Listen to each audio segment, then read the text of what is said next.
అందరికీ నమస్తే. అందరు బాగున్నారా? పొద్దున నేను లేచి కళ్ళు నలుచుకుంటా బయటికి వచ్చేసరికి మా అమ్మనైతే ఇట్లా బగారన్నం అయితే వండేస్తుంది. నేను ఎప్పుడు ఊరికొచ్చినా అని మా అమ్మ బగారన్నము మటన్ కర్రీ చేసి అయితే టిఫిన్ కడుతుంది అనమాట నా కొడుకు కోసం. పొద్దున 6 గంటల వరకే బగారన్నం వండేసింది మా అమ్మ. టూ ఫాస్ట్ ఉంటుంది అనమాట. బగారన్నం అయితే కమ్మగా వండుతుందబ్బా. మటన్ కర్రీ ప్రాసెస్ చూసే ముందు అయితే ఫస్ట్ అయితే ప్లీజ్ ఈ వీడియోకి ఒక లైక్ కొట్టి సబ్స్క్రైబ్ చేసుకోండి. నూనె అయితే జరంత ఎక్కువనే పోసేసుకున్న తర్వాత ఉల్లిగడ్డలు మంచిగా ఫ్రై అయినాక అల్లం ఎల్లిగడ్డ పసుపు వేసి ఫ్రై చేసుకున్నాక కేజీ మటన్ అయితే కడిగి ఇట్లా వేసేసుకొని ఒక 15 to 20 minutes ఫ్రై చేసుకోవాలబా.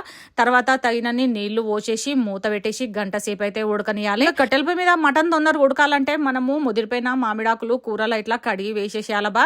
కర్రీ కూడా టేస్ట్ సూపర్ ఉంటది. ఇంకా మెత్తగా ఉడికిన తర్వాత ఉప్పు కారం వేసేసుకొని చూపిస్తున్న విధంగా కలిపేసి కూరలో కొంచెం మెసరు ఉండాలి కాబట్టి మరికొన్ని నీళ్లు వేసేసుకొని ఉడకనియాలన్నమాట. ఇంకా గరం మసాలా పొడి అప్పటిదప్పుడు దంచి మటన్ కర్రీలో వేస్తేనైతే సూపర్ కుదురుతుందబ్బా. మీరు కూడా ఒకసారి ఇట్లా ట్రై చేయరి. 10 నిమిషాలు ఉడికించుకుంటే మటన్ కర్రీ అయితే రెడీ అయిపోతుంది. ఈ వీడియో నచ్చితే లైక్ కొట్టి. Thanks for watching. బాయ్.